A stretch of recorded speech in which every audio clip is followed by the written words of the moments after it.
Hello everyone, आज हम बात करेंगे does family also suffer from addiction.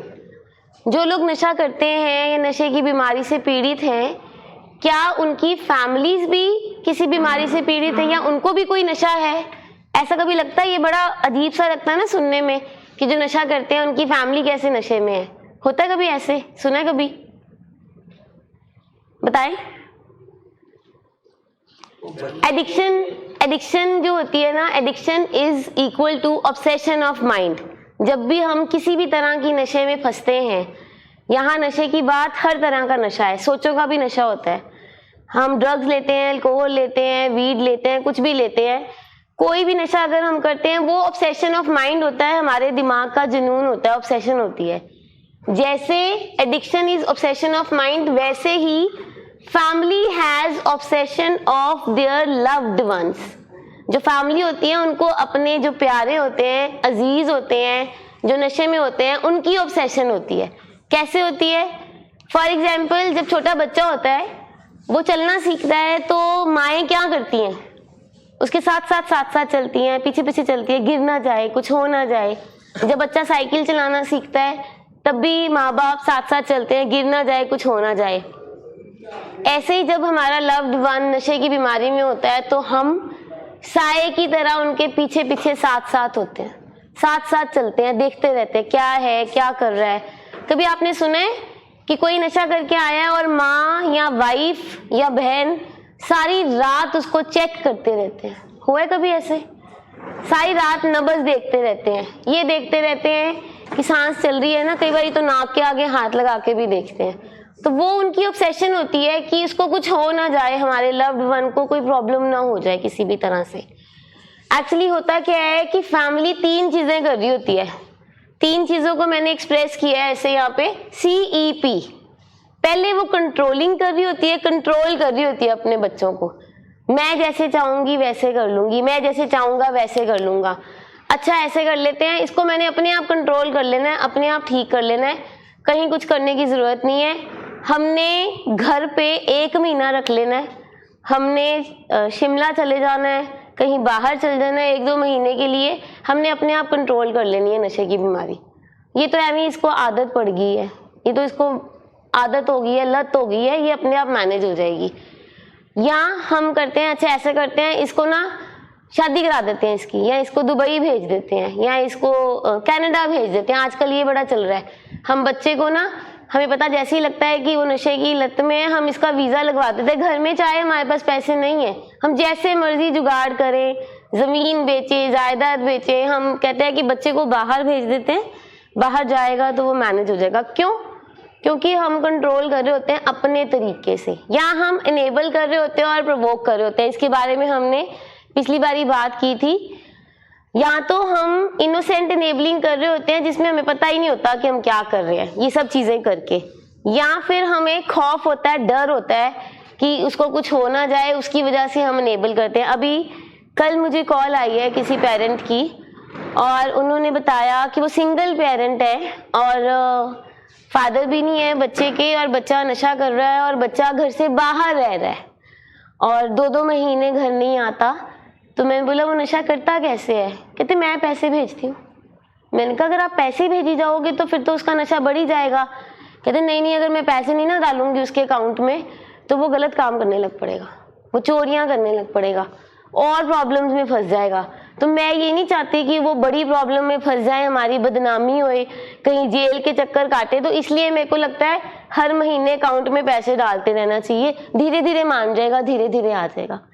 मतलब इस तरीके से हमें पता ही नहीं होता कि हम कितनी इनोसेंटली इनेबलिंग कर रहे होते हैं। तो हम जब थक जाते हैं ना ये करके, सारी चीज़ें कंट्रोल करके, इनेबल करके, प्रोवोक करके, जब हम थक जाते हैं फिर हम डिजीज हो जाते हैं। डिजीज का मतलब है हम रोगी हो जाते हैं, हमें भी वो बीमारी लग जाती है, हमें भी वो रोग लग जाता है। कैसे? सबसे पहले हमारी नींद उड़ जाती है। बहुत सारी फैमिलीज में जिनके पेशेंट एडिक्शन में हैं, वो माओं को, फादर को, सिस्टर को, ब्रदर को, उनको नींद की मुश्किल आनी शुरू हो जाती है। फर्स्ट सिम्टम होता है नींद उड़ना, नींद नहीं आ रही होती अच्छे से। क्यों नहीं आ रही होती? क्योंकि सारा दिन हम थक जाते हैं उसके पीछे पीछे चलते चलते, भागते भागते। अगर हम फिजिकली पीछे नहीं है तो हम साइकोलॉजिकली पीछे हैं। हम दिन में 50 फ़ोन कर देते हैं, हम पूछते रहते कहाँ है, क्या कर रहा है, किधर गया, क्यों गया। इतने एग्जॉस्टेड हो जाते हैं कि रात को नींद नहीं पड़ती चिंता की वजह से। या फिर जैसे मैंने पहले बताया, हम चेक करते रहते हैं रात को उठ उठ के जाके कमरे में चेक करते हैं, ठीक है ना, कोई प्रॉब्लम तो नहीं है ना, सांस चल रही है ना। और फिर हमें घबराहट होती है, हमें बेचैनी होती है, दिल धड़कना शुरू हो जाता है, सिंकिंग फीलिंग आनी शुरू हो जाती है। जब हमारे घर में एक लव्ड वन किसी भी बीमारी से ग्रस्त है तो उसके साथ जितने भी लोग हैं, जितने फैमिली मेंबर्स हैं, उनको एंजाइटी होना, उनको डिप्रेशन होना या उनको कोई भी बीमारी होना लाजमी है। बट हम क्या करते हैं, हम उसको इग्नोर करते हैं। नहीं नींद आई सारी रात, कोई बात नहीं, अगले दिन फिर हम अपने काम पे लग जाते हैं। अगले दिन हम फिर वही पैटर्न करते हैं, फ़ोन करना, पूछना कहाँ है, क्या है, लेकिन हम वो नहीं करते जो करना चाहिए। कहने का मतलब है, मैं हमेशा ना एक टर्म यूज़ करती हूँ, उसको बोलते हैं देयर एंड देन। मतलब उसी टाइम पे जो करना होता है वो नहीं करते। अब किसी को अगर चोट लगी है और उसका बहुत खून निकल रहा है तो क्या कभी हम ये कह सकते हैं कोई बात नहीं कल डॉक्टर के पास ले जाएंगे? क्या करते हैं हम? जब किसी को चोट लगती है और खून निकलता है हम क्या करते हैं? उसी टाइम देयर एंड देन हम डॉक्टर के पास लेके जाते हैं। लेकिन एडिक्शन की बीमारी में हम क्या करते हैं? हम कहते हैं चलो कोई बात नहीं, कल ले जाएंगे, परसों ले जाएंगे, अगले हफ्ते तो इसका टाइम फिक्स हुआ ही हुआ है डॉक्टर के पास, तब चले जाएंगे। क्यों?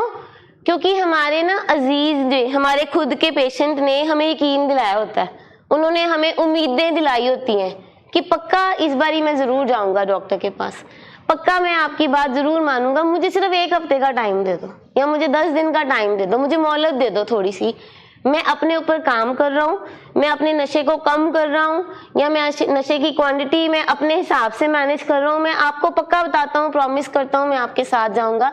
लेकिन वो होता ही नहीं है। जैसे चोट लगने पे हमें इमीडिएटली डॉक्टर के पास जाना है, वैसे ही जैसे हमें पता लगा हमारा अजीज नशे में है, इमीडिएटली देयर एंड देन हमें जाना है डॉक्टर के पास। अभी कुछ दिन पहले एक पेशेंट था, क्योंकि पेशेंट की से पहले ना उसकी फैमिली का रिलैप्स होता है। जैसे हमने बताया होता है कि अगर इतनी देर का प्रोग्राम है, इतने दिन का ट्रीटमेंट है, 100 दिन का, तो फैमिली पहले ले जाती है कई बार। क्यों? क्योंकि पेशेंट बहुत यकीन दिला देता है 1 महीने में मैं बिल्कुल ठीक हूँ, अब देखो मुझे नींद भी अच्छी आ रही है, अब मुझे भूख भी अच्छी लग रही है, अब मेरा ब्रेन पूरा वर्क करना शुरू हो गया है, मुझे उदासी कोई नहीं है, मुझे एंग्जाइटी कोई नहीं है, तो फैमिली भी यकीन कर लेती है, ले जाती है। तो क्या हुआ कि एक पेशेंट की फैमिली थी जो कि उसको 1 महीने पे लेके गई, जबकि हमने बहुत काउंसिल किया कि अभी ही is not prepared to go, ये आपको जो दिखा रहा है वो उसकी इमोशनल मास्किंग है, रियल पिक्चर है कि अभी ब्रेन को ठीक होने में टाइम चाहिए। फैमिली कई बार ऐसा होता है हमारे साथ आर्ग्यूमेंट करती है, पूछती है 3 महीने बाद गारंटी है ठीक हो जाएगा? की गारंटी है 3 महीने बाद? सानू तो 1 महीने बाद ठीक लग रहा है, असी लैके जाना है। तो उसका जवाब ये है कि जैसे एक चोट लगी है, उसको उस जख्म को भरने में एक वक्फा लगना है, एक टाइम लगना है, और जब टाइम देंगे तो जख्म तो भर ही जाएगा ना। ऐसे ही हमारा ब्रेन है, नशा जो है ब्रेन डिसऑर्डर है, हमारा मूड डिसऑर्डर है। अगर हम टाइम देंगे, 2-3 महीने का टाइम हम देंगे जो बना हुआ है, तो उसमें चेंज आना ही आना है, उसके बिहेवियर में भी चेंज आना ही आना है। क्योंकि जो इनेबलिंग फैमिली कर रही होती है वो हमने नहीं करनी, हमने उसके इनेबलिंग पैटर्न्स को तोड़ना है, चेंज करना है ताकि चीज़ें बेटर हो सके। तो वो जो फैमिली 1 महीने बाद लेके गई, उनकी कॉल आई कि ये ना घर पे इसने कुछ छुपाया हुआ था नशा और इसने तो ले लिया जाते ही। तो मैम अब ऐसा करते हैं कि अगले हफ्ते तो हमारा फॉलोअप है ही है, हम अगले हफ्ते लेके आएंगे। देन आई आंसर देम, अगले हफ्ते में जब हम लेके आएंगे, अगले हफ्ते तक बीमारी और बढ़ जाएगी। जो उसने आज किया वो कल भी करेगा, परसों भी करेगा। देयर एंड देन हमको देना होता है कॉन्सिक्वेंस, देयर एंड देन हमने डिसीजन लेना होता है। तो हमने इतना टाइम नहीं देना, इतना वक्फा नहीं देना, हमने सोल्यूशन ढूंढना है, उसी टाइम पे करना है कि मुझे अभी क्या करना है। और इसके लिए हम प्रोफेशनल्स बैठे हुए हैं आपको जवाब देने के लिए, हेल्प देने के लिए। अब जब हम रोगी हो गए हैं ना, तो हमें फैसले लेने नहीं आ रहे, हमें बिल्कुल समझ नहीं आ रही है, क्योंकि हमारा खुद का ब्रेन इतना एग्जॉस्ट हो गया है कि उसको एक्शन करने में या डिसीजन लेने में बहुत टाइम लग रहा है, इतना टाइम लग रहा है कि समझ नहीं आती कि क्या करना है। अब हमें ये भी पता लग गया कि फैमिली ये भी एक बीमारी से ग्रस्त हो गई है, डिजीज में आ गई है। अब फैमिली को करना क्या चाहिए ठीक करने के लिए? कोई बताएगा मुझे फैमिली को क्या करना चाहिए अपने आप को ठीक करने के लिए? हाँ, हमने प्रोग्राम में रहना चाहिए, काउंसलिंग सेशंस अटेंड करनी चाहिए, इंटरवेंशन करनी चाहिए। 5 M's बताऊंगी मैं, 5 M जो फैमिली ने करने हैं। Number 1, mental health check. हम ना अपनी फिजिकल हेल्थ का चेक करते हैं। हम क्या करते हैं? डाइटिंग करते हैं, तली चीज़ों का परहेज करते हैं। जब हमें पता लगता है कि ये थोड़ी सी प्रॉब्लम आ गई है, कोलेस्ट्रॉल बढ़ गया है, सैर करते हैं, सब कुछ करते हैं, पर हम मेंटल हेल्थ चेक नहीं करते। मेंटल हेल्थ चेक में मैं बताऊंगी नो जंक न्यूज़। जैसे वो कहते हैं ना, no junk food, junk food नहीं खाना। अगर फिजिकल हेल्थ अच्छी रखनी है तो जंक फूड नहीं खाना। तो मेंटल हेल्थ अच्छी रखने के लिए no junk news. No junk news क्या है? कोई बताएगा मुझे नो जंक न्यूज़ क्या है? जंक क्या होता है? जंक कचरा, फालतू कचरा, फालतू की चीजें। हमारी फैमिलीज जो यहाँ पे भी बैठी हुई हैं हमारे पास, वो क्या करती हैं? एक दूसरे से पूछती हैं, तेरा क्या बना, तेरा क्या बना, तेरे मरीज का क्या बना, उसका क्या बना, तुझे डॉक्टर ने क्या बोला, उसको डॉक्टर ने क्या बोला। और मैं बताती हूँ, कई बार फैमिलीज ना सुनती है उसका ओवरडोज हो गया, तो उससे वो फैमिली का मोराल डाउन हो जाता है, घबरा जाती है फैमिली, बहुत ज़्यादा घबरा जाती है। फिर फैमिली सुनती है कि उसने इलाज कराया था पर इलाज के 6 महीने बाद उसका रिलैप्स हो गया, तो वो टूट जाती है फैमिली, शैटर्ड हो जाती है। अगर फिर से रिलैप्स हो जाएगा तो हम कहाँ जाएंगे, हम क्या करेंगे? तो उसमें ये होता है कि हमने जंक न्यूज़ नहीं सुननी है इधर उधर से। अगर एक फैमिली के पेशेंट को प्रॉब्लम आई है तो ज़रूरी नहीं है कि दूसरे को भी प्रॉब्लम आएगी। हो सकता है एक पेशेंट को प्रॉब्लम इसलिए आई है क्योंकि उन्होंने प्रोटोकॉल फॉलो नहीं किया, उन्होंने रिकवरी प्रोग्राम नहीं किया, या उनकी फैमिली की अंडरस्टैंडिंग नहीं हुई है। तो सुनी सुनाई बातों पे विश्वास नहीं करना। ये नहीं करना कि फलाने को ये हुआ था, हमारे बच्चे को भी हो जाना है, और हम अपने अंदर इतना डर डाल दें कि हम डिसीजन ही ना ले सकें। थेरेपिस्ट हैं आपके पास, डॉक्टर्स हैं आपके पास, आपके मन में जो सवाल आता है आप 10 बार ही पूछो हमारे से, 100 बार ही पूछो हमारे से, पर खुद इधर उधर से न्यूज़ सुन के हमने अपनी मेंटल हेल्थ खराब नहीं करनी। इसके बाद है make yourself stay in present. Make yourself stay in present, ये बहुत ज़रूरी है, बहुत ज़रूरी है। स्टे इन प्रेजेंट का क्या मतलब है, कोई बताएगा? Here and now, very good. Here and now में रहना। हियर एंड नाउ मतलब आज दे दिन च रहना, हाल दी घड़ी दे विच रहना। आज परमात्मा ने मुझे आज का दिन अच्छा बिताया है, आज का दिन अच्छा दिया है, मैंने इसमें रहना है। इसका रीज़न ये है, हम अपनी पास्ट मेमोरीज में रहते हैं, फैमिलीज खास तौर पे। हमारे लव्ड वन ने हमारे साथ जो जो किया उस फेज में, जो नशे की फेज थी, हम इतना उसको अपने साथ जोड़ के रखते हैं कि वो हमें तंग करती हैं, वो मेमोरीज हमें परेशान कर देती है, और हमें खुद पे भी यकीन नहीं आता, मरीज पे भी नहीं आता, और ट्रीटमेंट पे भी विश्वास नहीं आता। फिर अगर हम प्रेजेंट में रहेंगे और ये सोचेंगे जो हो गया वो बीमारी के तहत हुआ था, बीमारी के कारण हुआ था, फिर हमें प्रॉब्लम नहीं आएगी। या हम फ्यूचर के कारण परेशान रहते हैं। अच्छा ठीक है, अगर मैंने आज इलाज करा लिया, 6 महीने बाद अगर ये बाहर गया तो कुछ हो गया तो मैं क्या करूँगी या मैं क्या करूँगा? तो उसका आंसर ये है कि 6 मंथ्स बाद फिर से वही बात है कि ब्रेन को टाइम मिल जाना ठीक होने के लिए, पर जो 6 महीने बाद वाली सोच है ना, उसने हमें आज परेशान कर दिया, आज हमें सही फैसला नहीं करने दिया। अगर हम बीइंग फैमिली मेंबर्स प्रेजेंट में रहेंगे, हम ये देखेंगे जिस दिन से हम ट्रीटमेंट में आए हैं उस दिन से आज तो पेशेंट ठीक है ना, उस दिन से उसका गुस्सा आज शांत है, उसका बिहेवियर आज बेटर हो गया है, तो आज का दिन अच्छा, आने वाला कल अपने आप ही अच्छा हो जाना है, अपने आप ही करेक्ट हो जाना है, ठीक हो जाना है। देन ये सबसे इंपॉर्टेंट है, make your self receptive. Receptive का मतलब होता है रिसीव करना, रिसीविंग मोड में आ जाना।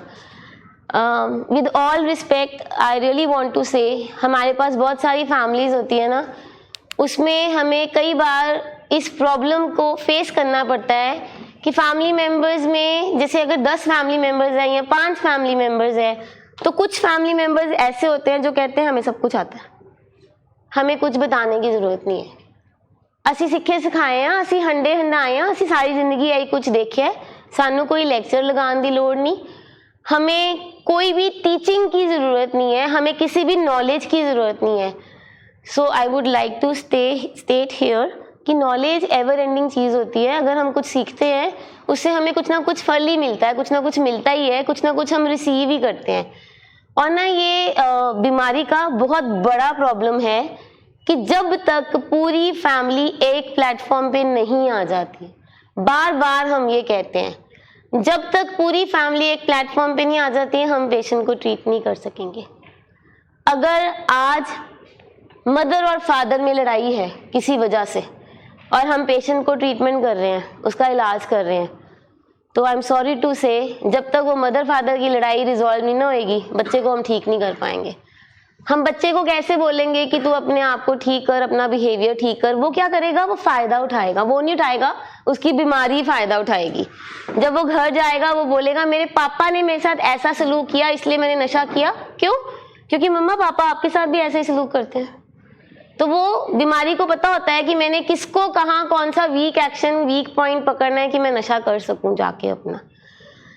अगर मदर फादर एक प्लेटफॉर्म पे है या एक पेज पे है, या अगर वाइफ ने एक फैसला कर लिया है अपने पेशेंट को ट्रीट कराने के लिए और दादा दादी हैं घर में, उसको अगर पेशेंट मना लेता है और कर लेता है, नहीं नहीं ये देखो इन्होंने मैनू सेंटर च टिकाता है, इन्होंने मेरी मर्जी तो बिना मेरा इलाज कराते पे है, मैं बिल्कुल ठीक हूँ, मैं आपको प्रॉमिस करता हूँ, फिर भी प्रॉब्लम हो जाएगी। चाहे कोई भी एज है फैमिली मेंबर्स की घर में, सारे फैमिली मेंबर्स को एक प्लेटफॉर्म पे, एक पेज पे आना पड़ेगा बीमारी को समझने के लिए। अगर घर में 5 मेंबर्स हैं और पांचों मेंबर एक ही बात करते हैं कि हमें बेटा तेरी जान ज़रूरी है, हमें तेरी ज़िंदगी ज़रूरी है, फिर हम कामयाब हैं। फिर थेरेपिस्ट भी सक्सेसफुल है, डॉक्टर भी सक्सेसफुल है और फैमिली भी सक्सेसफुल है। अगर फैमिली में से एक मेंबर भी कहता है कि नहीं हो गया, बस इतना कराना था, इतना हो गया, तो इसका मतलब है हमने ट्रीटमेंट को फेल कर दिया।